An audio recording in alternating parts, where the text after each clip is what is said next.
मित्रशं वरुणः शन्नो भवत्वर्यमा शन्न इन्द्रो बृहस्पतिः शन्नो विष्णुरुक्रमः नमो ब्रह्मणे नमस्ते वायो त्वमेव प्रत्यक्षं ब्रह्मासि त्वमेव प्रत्यक्षं ब्रह्म वदिष्यामि ऋतं वदिष्यामि सत्यं वदिष्यामि तन्मामवतु तद्वक्तारमवतु अवतु माम् अवतु वक्तारम् ॐ शान्ति शान्ति शान्तिः ॐ शन्नो मित्रशं वरुणः शन्नो भवत्वर्यमा शन्न इन्द्रो बृहस्पतिः शन्नो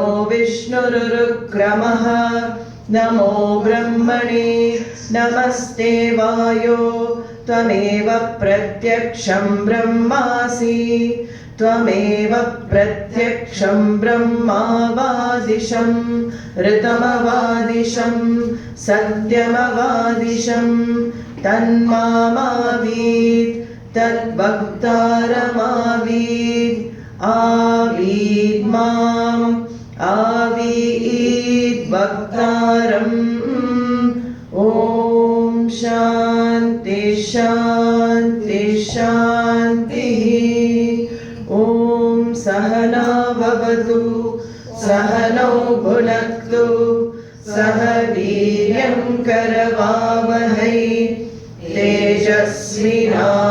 तेजस्विनावधीतमस्तु मा विद्विषावहै ॐ शान्ति शान्ति शान्तिः गुरुर्ब्रह्मा गुरुर्विष्णुः गुरुर्देवो महेश्वरः गुरुः साक्षात् परं ब्रह्म तस्मै श्री गुरवे नमः दयाकरं दयाकारं दान्तं धर्मप्रवर्तकं प्रणमामि दयानन्दं मदाचार्यवरं परम् ॐ गं गणपतये नमः ॐ गं गणपतये नमः ॐ गं गणपतये नमः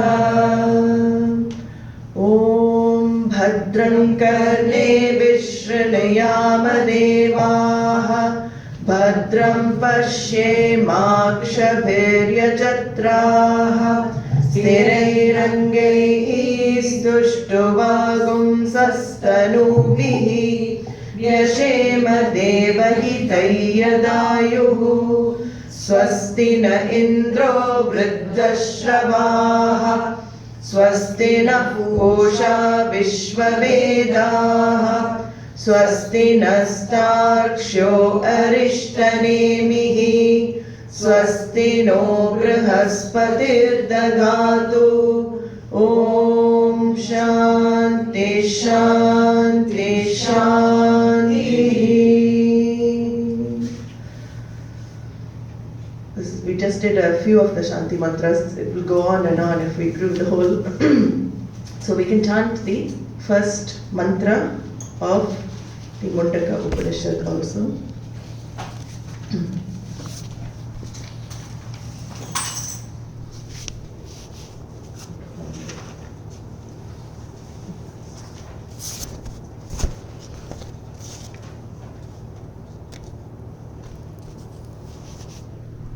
If you don't have printout, maybe you can share with somebody.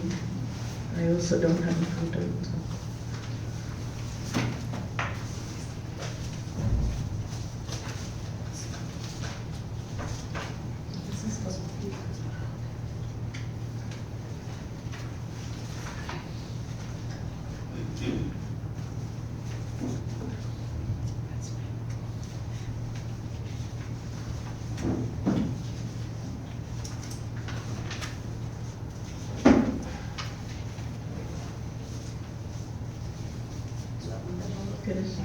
We'll get some more. this evening. Okay. Dva Suparna, you can repeat after me, then everybody can follow. Dva Suparna Sayuja Sakhaya. Dva Suparna Sayuja Sakhaya. Dva Suparna Sayuja Sakhaya. Samanam Vriksham Parishasvajate. Samanam Vriksham Parishasvajate. Samanam Vriksham Parishasvajate. Tayoranyah Pippalam Swadvati.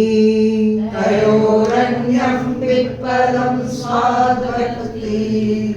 Tayoranyam Pippalam Swadvati. Tayoranyah Pippalam Swadvati. Tayoranyam Pippalam Swadvati.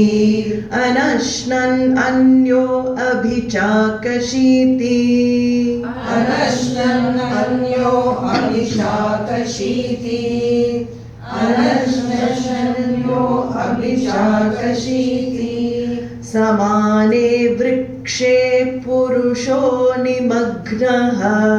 Samane Vrikshe Purusho Nimagnaha. Samane Vrikshe Purusho Nimagnaha. Anishaya Shochati Muhyamanaha. Anishaya Shochati Muhyamanaha.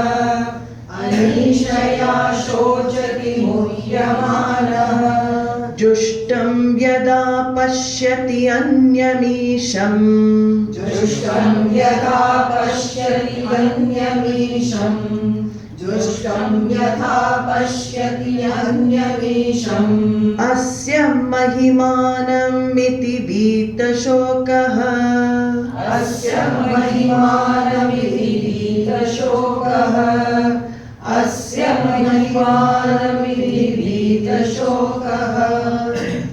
So we had seen the first mantra in the morning. This is the second mantra. First mantra, just to refresh, very famous analogy of two birds in the same tree. So this, according to Advaita Vedanta tradition, this vriksha is the tree of the physical body, of the subtle body of the human being. So this is what the human being uses to interact with in this world, transactional reality. And in this physical body of the tree, there are two birds, the Upanishad says. One bird is flying around here, there, fluttering around, eating various fruits of different flavors. And another bird is simply sitting and observing this other bird flying around. So what the Upanishad had unfolded is that there are these seeming two birds in all of us. Seemingly two, because the whole purport of Advaita Vedanta, the vision of Vedanta, is that there is only one. So that there are not really two birds. One is as though a bird, as though a separate entity. And we will reveal now, the Upanishad will reveal how it is not a separate entity, it is a mithya, or an entity that is a reflection of the true reality. So this bird that's flying around eating the fruits we saw is busy with day-to-day activities, doing actions in order to experience results. So we keep doing action, we know, to fulfill ourselves. Otherwise we don't act. Nahi, what is that? Mandopi na pravartate. So prayojanam anudishya mandopi na pravartate. Even a fool will not act without having, some purpose. A fool will also have some purpose. The whole reason for action is that there is a purpose for our actions. And any action we had seen in the first classes when we had done the Purushartha Nishchaya, the determining what we really want in our life, we saw any action is because we want to feel complete, we want to feel fulfilled, we want to feel whole. So this bird is flying around doing all these actions to feel happy, All actions are to feel happy. And what is this other bird doing? Just simply watching. This is the difficult thing again to assimilate, to understand that you are that bird that is simply watching. Everything in life is like a movie. So the best modern example I found is the movie screen. So you see a lot of dramas on the, any movie will have a lot of scenes. You'll have comedies, you'll have love stories, you'll have action, you'll have thrillers, you'll have horror movies, everything happening. But suppose suddenly your vision shifts to yourself being the movie screen. Are you touched by any of the actions on the movie, in the movie? Are you touched by any of the roles that are happening in the movie? No. But without you, the movie cannot take place. The movie is dependent on you being the movie screen, but at the same time you're untouched by all the actions and all the different dramas happening with the movie. So this bird is like the Sakshi. The Sakshi means eternal witness, watching all actions taking place, even one's own body, mind, sense acting in the world. This is the difficult thing to understand. If the I notion, it shows, it goes to the real I, it transfers to the real I, then you are free from doership and the sense of experiencership.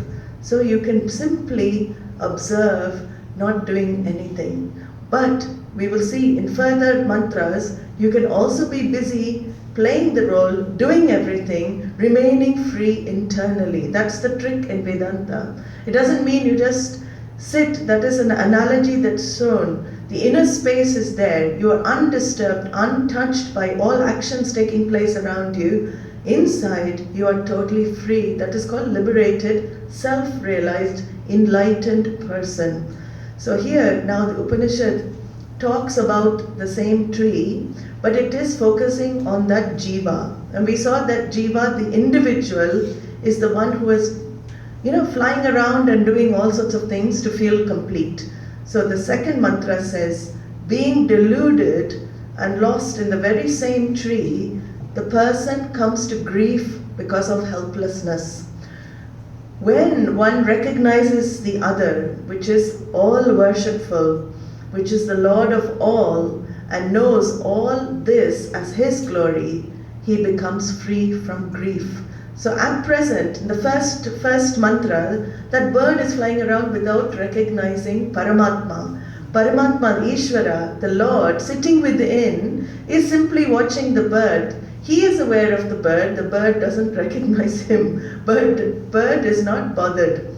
So here, it says here, this samane vrikshe means in the same tree, Purushaha nimagnaha anishaya.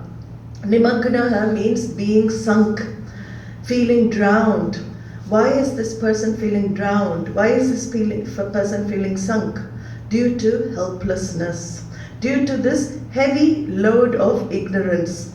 Now Adi Shankaracharya in his commentary says it is like being, he likens the jiva to a bottle gourd. When you drop the bottle gourd into water, what happens? When you peel it and drop it, it sinks. It sinks right to the bottom. So that sinking, the heavy load of ignorance, is this dragging us down under the water of samsara. And again, the thirst for karma phalam, the thirst for experiencing happiness through all sense pleasures, through situations, through all objects. This keeps us underwater because we can never find the happiness that we are looking for. We keep looking, but it's flying off. Every moment I experience some pleasure, next moment it is gone. Why can I not hold on to happiness all the time? This is what we don't ask. Why does happiness come fleetingly between sorrows? One person used to say, pain is between two pleasures. Pain is always between two pleasures. Pleasure is between two pains, because life is up like that, fluctuating. So this jiva, this mantra says, this jiva is sunk in ignorance because he is convinced he is this body, mind, senses, and that is all I am. I am the son of so-and-so, or I am the daughter of so-and-so, I am the wife of so-and-so, I am the husband of so-and-so. I have so many things that define that I. I am fat, I am thin, I am stupid, I am dull, I am intelligent. All of this that I am is mixed with all of this. And it is this I, this individual that is born, this individual that dies. This individual also during the journey of life meets many people, has many relationships, and learns a lot of things, and parts. So separations and partings are part of life. When there are meetings and gatherings, there will always be separation and parting. So this is the helpless jiva. It is not the master. Anishaya means not master. This jiva is incapable of courting only the pleasant in life and getting rid of, avoiding the unpleasant in life. So we are not in control of our lives. That's the problem. The helplessness comes. Why do we feel helpless? We have to ask in life. Why is there a sense of helplessness? Sometimes, we don't feel helpless, but sometimes points in our life, like Arjuna, you feel totally helpless. You don't have any idea which direction you're going, what is happening, nothing. Because we are not in control of our lives. We really don't know what is going to come next moment. Helplessness comes when you don't know what's going to happen next. Then you feel, oh my God, what will happen? What will the future be? What is going to unfold? I'm only here in the present, and the mind projects all future possibilities that can happen, usually worst case scenarios. That is why we feel totally helpless in life. Helplessness is also because we want to keep so many, especially when we're in good situation, in happiness, we don't want that situation to go. We don't want the person who is giving us happiness to go. We don't want the object that gives me happiness to go. So helpless in so many ways. The Upanishad says that this smallness, this insignificance is because of this helplessness that we have inside. And it is not the lot of one person. This is a lot of humanity. Everybody, even though we cover it up with many layers, we cannot help what we know inside. Every jiva is this lost, helpless jiva in this ocean of samsara. Also this feeling, nobody wants me. Even though I have 100 people around me, the feeling that nobody understands me, nobody wants me, nobody loves me. All of these thoughts may also come to us at a particular time. So this feeling of nimagnaha, very strong word. That's why I'm using quite strong language, because in Sanskrit, it's one word, but in one word in Sanskrit, you have to explain 100 words in English. Anishaya, Isha means Lord. So Anishaya means you feel persecuted by everything and everyone else. This Swami Dayananda used to say very beautifully, when you step out of the door in the morning, you're already in ninja posture, ready to fight the world. Everybody steps out as a ninja, what is coming after me today? So this is the drowning of the jiva, being drowned in the confusion.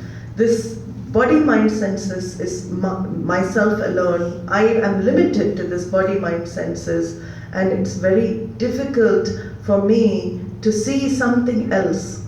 And this shochati muhyamanaha, because of this identification with this, then this being grieves. This being muhyamanaha means this being is deluded. This being doesn't know what to do in life. What is this grief? We should see, what is grieving actually? Grieving is when you constantly think of sorrowful thoughts centered on I. When you constantly entertain this thought centered on I, which are sorrowful, like such as the ones we have seen, nobody likes me, nobody wants me, I'm useless to this world. All this type of thoughts, which generally come when you sit by yourself for 10-15 minutes. Anytime you sit with yourself for a length of time, all those thoughts of smallness, inadequacy arise. That is because your conscious mind, which is active in the world, suddenly becomes inactive. We keep the mind active and the body active. Why? Because we don't want that inactive mind to come up. We keep that suppressed. But when we're quiet with ourselves, it's very difficult for most people to do that. The subconscious, unconscious rises up, and that is where these feelings of inadequacy, of smallness, all come up for everybody. So this grief is because I have this constantly repeated thoughts, sorrowful thoughts over certain experiences in life. And these experiences are unpleasant experiences. Experiences which I have not wished to happen, yet they have manifested for me. So the mind starts going into grief and sorrow. Shochati means this. And all limitations seem to be my limitations. I lump everything on that I. It's a natural consequence to grieve if I think that I am not in control of my life and everything feels against me. The planets are against me. Shani Bhagavan is also against me. I just went through Sadhe Sati and now I'm in Ashtama Shani. Every time I feel punished, somebody else I look at in my life is getting much more and they do nothing for it. How do we explain all of this? So this is what this story says. And there was a this story, the very, very nice story with the Zen master, I saw somewhere, and I don't have a glass here, but there was a man who felt like this, nimagnaha, shochati, muhyamanaha. He was very deluded with his life, very confused, lot of problems, lot of issues. He didn't know what to do. So his friend says, go to the Zen master. Usually Zen masters are very, cryptic as well. They do very cryptic things. You have to understand what they're meaning. So he goes to the master and he pours out his heart. Usually, spiritual masters is an occupational hazard. You have this also to have, So he poured out his heart to the master, and what did this master do? He just got up and he left the room. So this guy is in shock, I'm in so much trouble and drowning, and this master who is meant to be helping me is, just left. So, but he humors him, said, let me just sit and see what happens. Then master comes back with a glass of water, not full, just half full water. Then he says, he just sticks his hand out like this, and he says, what is the weight of this glass? This man again thinks, this master has really gone off the tracks. He doesn't know what he's talking about. I'm here suffering, and look at him, he's asking me about the weight of this glass.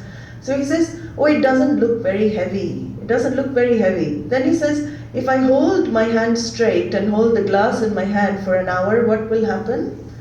So he says, your arm will start aching. And he says, what if I hold it one whole day? If I hold the glass out one whole day, just like this, will the weight of the glass change if I hold it? Then he says, no, the weight of the glass is the same. But he says, what happens to your arm? He said, my arm will go numb, maybe your circulation problem will be there, we'll have to take you to hospital. He says all these things.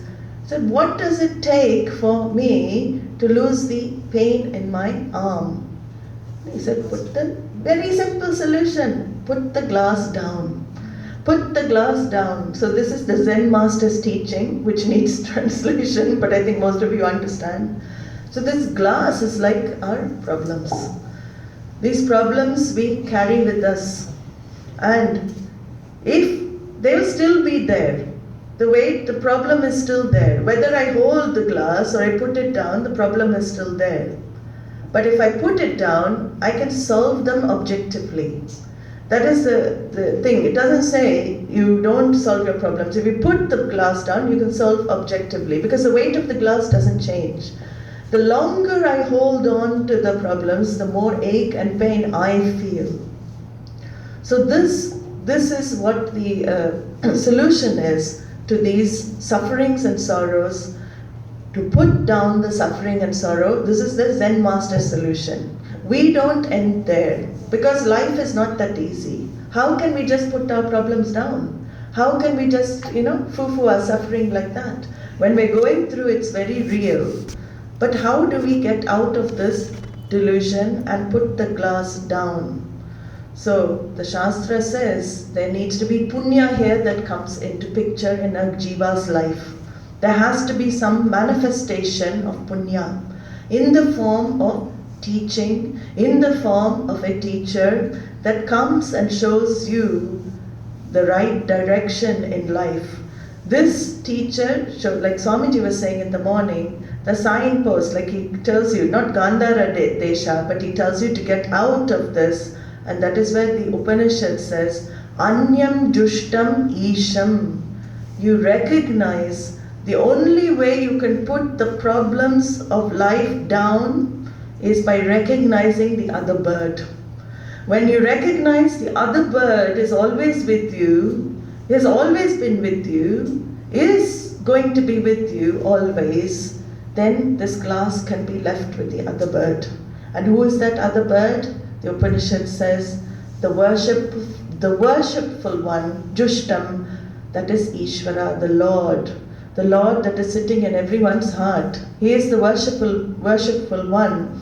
The only way to solve our problem of helplessness is to not constantly seek help externally. It is to understand that this Ishvara is there in charge of my life, pervading me in all aspects. We have seen that He is in the form of physical order.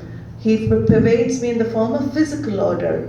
He pervades me in the form of biological order. He pervades me in the form of psychological order, physiological order. Any order you take, He is there with me all the time.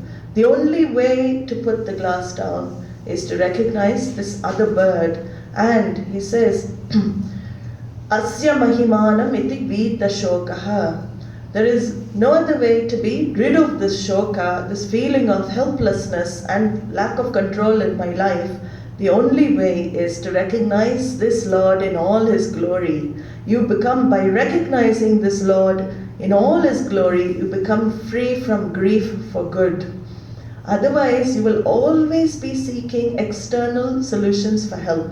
You will always running to one therapist and this psychiatrist, that psychologist, running to this one, that one. How many lives can we spend running externally?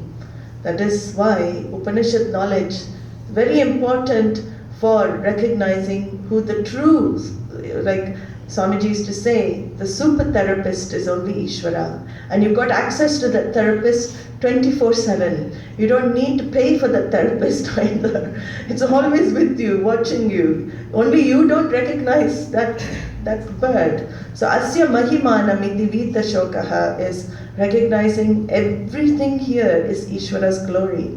Whatever is happening for the good. It is happening for the best. Everything I look at, where is He not? All the stars, the galaxies, there's all knowledge in this universe. Anything you take, there's knowledge in it.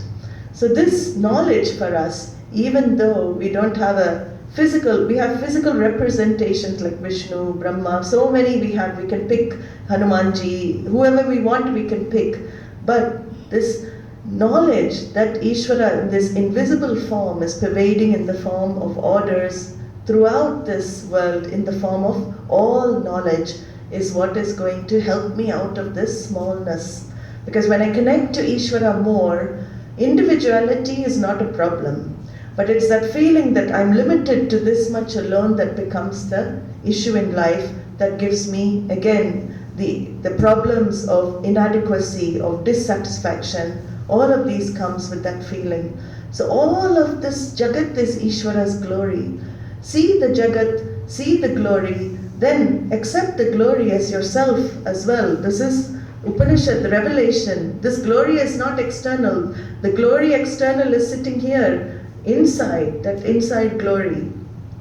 Everything you see actually is all knowledge. You know, I read, I don't know, it comes in my mind, but I remember seeing on National Geographic this bird. There's a bird from Alaska. It's called bar-tailed godwit. It's interesting. It's given the name godwit. Godwit, this godwit bird, tiny bird, it flies, migration season, it flies about 8,500 miles from Alaska right down to New Zealand, Tasmania. and it does it non-stop, 11-day journey without food or water, and going in the currents, the jet streams, knowing the jet streams, everything, to migrate this far. How does it do it? How does it do it? It's amazing. It doesn't have maps to read, it doesn't have sat-nav, it knows. That is all knowledge, Ishvara. He pervades everything in the form of all knowledge. So where is he not is the question. He is everywhere, he is in and through everything. So this verse helps us to understand that even though the jiva is drowned in sorrow, even though the jiva finds itself muhyamanaha, deluded, confused as to what to do in life, there is a solution. That's to put the glass down, but give that glass over to this anya dushtam, the other bird. Let that bird take care. The weight remains the same whether you hold it or not. When you put it down, you are free. Then that bird will take care of the rest. Then he says, then the Upanishad says, Yada pashyah pashyate rukma varnam. Yada pashyate rukma varnam. Yada pashyate rukma varnam. Kartaramisham purusham brahmayonim. Kartaramisham purusham brahmayonim. Kartaramisham purusham brahmayonim. Tada vidvan punya pape vidhuya. Tada vidvan punya pape vidhuya. Tada vidvan punya pape vidhuya. Niranjanah paramam samyam upeti. Niranjanah paramam samyam upeti. Niranjanah Paramam samyam upeti. So when one sees oneself as effulgent as the sun, as the Lord who is the creator and cause of even Brahmaji, then that person gives up punya and papa. Having become free from impurities, he attains oneness with Brahman. So now the Upanishad is talking about Advaita. This is non-duality. This is the vision of the Upanishad. So once this person, first the second mantra says, hand over all your issues and problems. Learn to Ishvarize your life, as Swamiji used to say. Bring more Ishvara into your life. Then what happens? You get a mind that is relatively free. You get a mind that is relatively unburdened. You get a mind that is peaceful. Because you need such a mind in order to discover the absolute truth. So, yada pashyaha pashyate means when the seer sees. What does that mean? When the seer sees? The seer is seeing. So it means the one who knows, not the ignorant one. When this one with the jnana chakshuhu, we saw that eye of wisdom, when he perceives this creation, then he sees what? He sees only the Lord everywhere. Everything he knows is Bhagavan manifesting. He has no worry for anything. Everything is taking care. He knows that the future is always bright because Bhagavan is taking care. Whatever is happening is Bhagavan's wish. So this conscious being alone sees. And this conscious being is one who has already got the sadhana chatushtaya sampattihi. He has already acquired. He's done viveka, he's got that vairagya. Vairagya means dispassion for the world and enjoyments of the world. And he's already got this titiksha, this ability to forbear the pairs of opposites. He's got all the qualifications necessary. Then Purusham Rukma Varnam, he sees himself, Purusham Rukma Varnam means effulgent like the sun. So always Atma is likened to effulgence and light. There's not some light inside, suddenly it goes bing. Some people, they depict Atma like their self-discovery. I've seen pictures of Buddha under the Bodhi tree with sudden light around him. That is only an analogy, it is a metaphor, it is not a reality. Suddenly a light doesn't go off. It means that there's clarity in the mind. That is, you have pure ultimate clarity when you recognize the truth of yourself, right? So all the limitations you found yourself in the past, they suddenly become not real. They are badita, which means they are negated as false. Once you discover yourself as limitless, all-pervasive Atma, then, it is like, best example I think is like the pot. Pot clay is a very typical example our rishis used to like to use, because in those days I think everything was pot and clay. Swamiji used to use styrofoam, cup, but pot and clay is a good thing to understand. When the pot discovers what is inside the pot, if it's empty, what is inside the pot? There is only space inside the pot. What is outside the pot? There is only space outside the pot. When this pot, all the time it's suffering. There's a crack. Oh, I'm a crack pot. There's a chip. Oh, I'm a chip pot. There's something problem with the pot. It keeps identifying with the pot name and form. Suddenly when the pot discovers, wow, I'm space.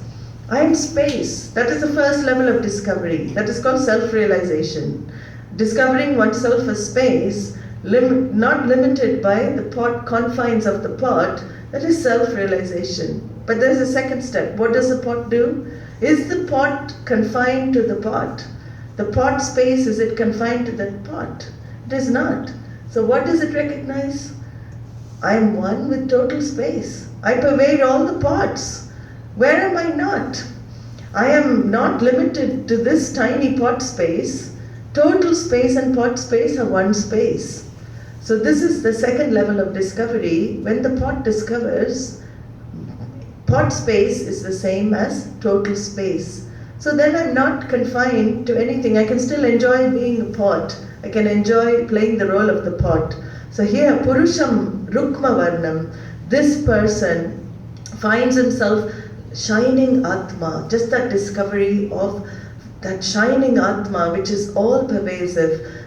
The limitation, thought of limitation suddenly leaves the person. The person discovers, I am all pervasive, limitless Ananda. That limitless joy I have been seeking has been here all along. I have not recognized it.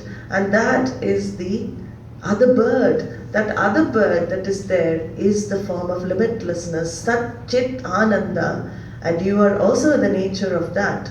So it's like discovering your, the Rukma Varna means color of gold.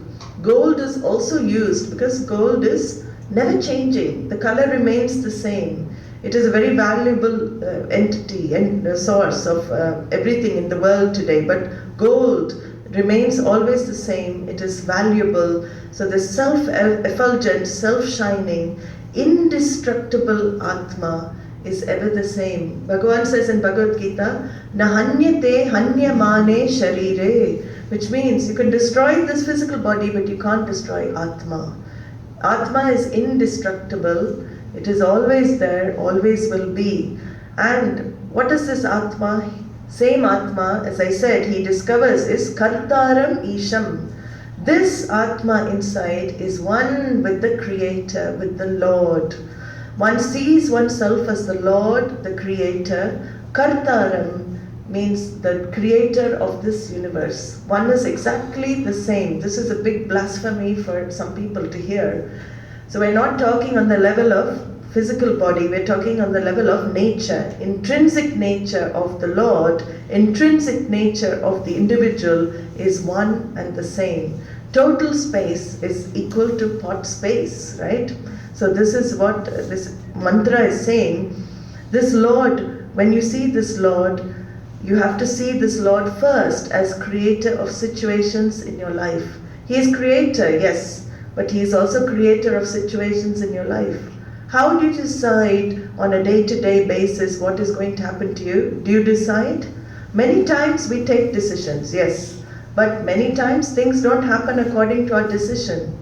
Then who decides? So he is not just creator of this universe, he is also creator of situations in my life. He creates certain experiences for me to learn from, to go through. So here, this Isham, this Lord, is the one who is creating everything including what I have to live through on a day-to-day basis. So when one recognizes that one is the Sakshi bird, the enlightened jiva continues with its role. So you don't drop off, suddenly you don't see, that sometimes people think when you get jnanam, what happens? Then you're not doer, you're not experiencer. Does the body just drop off then? You're free from karma? No, the body still continues.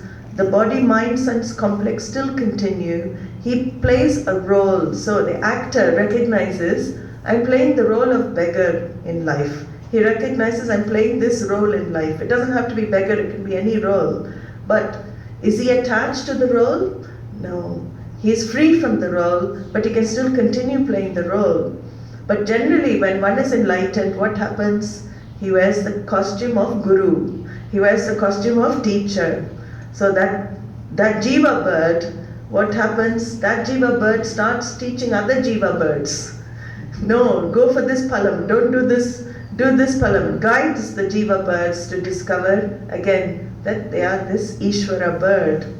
So Brahma Yonim means he is the cause for Brahmaji as well.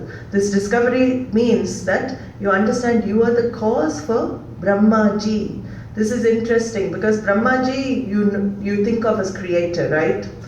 So Brahmaji is the actual depiction of Ishvara as creator, because we know Lord Brahmaji has the role of creation. But here he says Brahma Yonim means you are the cause also, you discover, of Brahmaji. Here it's referring to Ishvara as the Hiranyagarbha. Hiranyagarbha is another role of Ishvara, which literally it is depicted as a cosmic egg. So when everything is contained, everything in the whole universe in potential form is contained in this golden egg, it's said in many of the Puranas, Hiranyagarbha is likened to this cosmic egg. And from this cosmic egg, we say, even in science they say Big Bang. So what was there before Big Bang? This, for us, this Hiranyagarbha, Big Bang, then all the characters come into the picture, including Brahmaji. So Brahmaji creates this universe. He has got the role of creator. So this causeless cause, that is what is being referred to here. Before the Big Bang, what was there? Brahman. After Big Bang, Brahmaji appears to create the whole universe. Then Tada Vidwan. Vidwan is the one who has this knowledge. He knows himself to be this truth, this limitless truth that we have just discussed. Punya pape vidhuya, giving up punya and papa.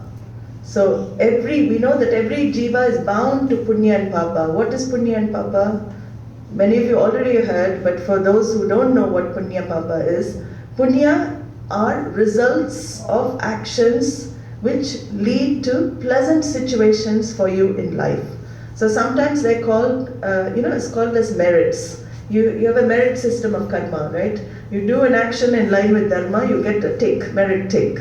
You do an action not in line with dharma, you get a cross. That is called papa. And papa manifests as unpleasant situations for you in life. So here it's saying this Vidwan is free from punya papa. What does it mean to be free from punya papa? Actually, this whole life is to exhaust our punya and papa. But when one is free of punya papa, or he says viduya, he gets rid of punya papa, it is just like a dream. So this is very interesting. In a dream state, what happens? We take on another role. We take on another, particular role. We don't know, another kind of avatar. You have these avatars in video games. So you take on other avatar in the dream. We don't know what we have to experience in the dream. So many actions we do in the dream. Maybe you're a CEO, you're running a company, you're forced to sell it off. Many people will have to be out of work. You have to get rid of many people. And you feel very guilty in the dream for doing such actions. You've been forced to do it. But when you wake up, what do you feel? When you wake up, where is the action in the dream? Does it affect you? Maybe sometimes you will have residue, but we're not talking. But generally, all the pain of the dream, all the guilt in the dream, all the emotions felt in the dream through actions, what happens on waking up? You realize it is false. It was only a dream. In the same way, our Shastra says, this life is a long drawn out dream. In Mundaka Upanishad, in fact, Gaudapada says it is Dipa-Swamini. It is a long dream, not Dipa-Swamini. He doesn't say like a long dream, he says it is a long dream. But we take our actions to be so real. We take all our emotions, everything to be so real. So this Punya Papa comes when I take my life to be real.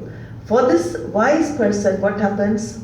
He doesn't feel this life is real. He feels that he is woken up. He knows he is woken up in life. He knows that all his actions are mithya. They are not binding. There is no punya or papa created for him. So this is how all of us have to wake up from this dream. One day or other we wake up. There are two ways to wake up. On death we wake up, or on enlightenment we wake up. When you're enlightened, you wake up in the dream itself. Then you realize you're in the dream. So you can play the role in the dream, but you are enlightened. You're not affected by the dream. But death is a big wake-up call. In fact, death is not death for us, it's actually waking up. It's interesting, it's opposite. Death can wake you up from all the attachments and all the problems that you have in your life, and you realize, what was it all worth for? What is it all I was worried about? Nothing to worry about. So he recognizes himself as the other bird, and he just watches abhichakashiti in life. Body, mind, sense complex acts in life, and it will always act in accordance with dharma. Why? Because in order for him to have gained the self-discovery, he has had to have lived a life of dharma. So we can always assume, because there are always these questions in satsang, if a jnani is free and he can do anything, can he not kill somebody? Can he not do wrong action? No, he will not, because to discover jnanam, you have to have lived a life of dharma. So he's suddenly not going to change, because the upadhi, the body, mind, sense continues again living the rest of the karma out, but he lives in accordance with dharma. And this niranjanaha, this is the last word here, niranjanaha means he becomes free of all impurities. He recognizes impurities only belong to the mind, to the role.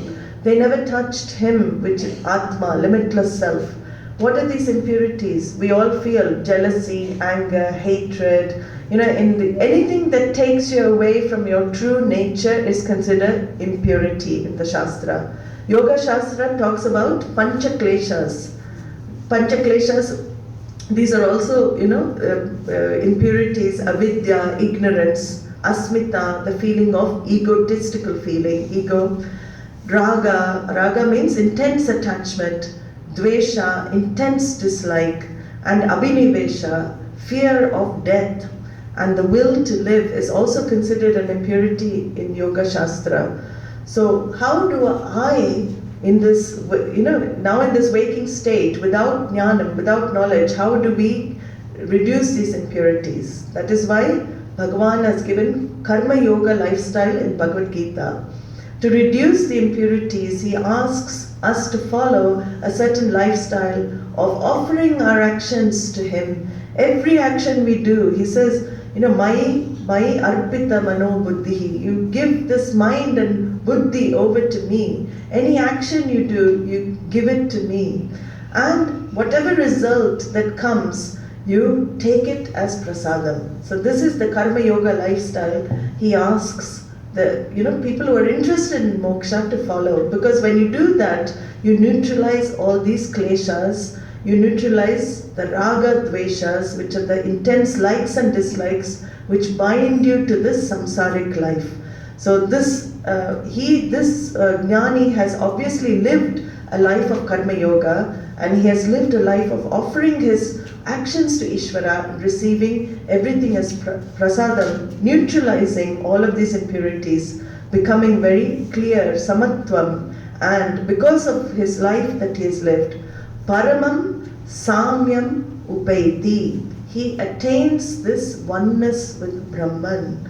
So attains oneness means what? He discovers oneness with Brahman. So always the Upanishad uses words of gaining, reaching, attaining, but it's not something different from you. It is something which is already you. It is an as though gain, because you have been separated from yourself. Like the two birds in the tree, the one recognizes the other one, but the other one doesn't know the person, that the bird that's looking on exists. What is the difference? One is ignorance. Ignorance separates. He cannot see because he's too busy looking at the karma phalam, too busy eating all the karma phalam to recognize Ishvara within, to recognize Ishvara without. So this is the description here. The Upanishad talks about a wise person, a vidvan. Vidvan doesn't just mean scholarly wise. A scholarship, anybody can be scholarly wise.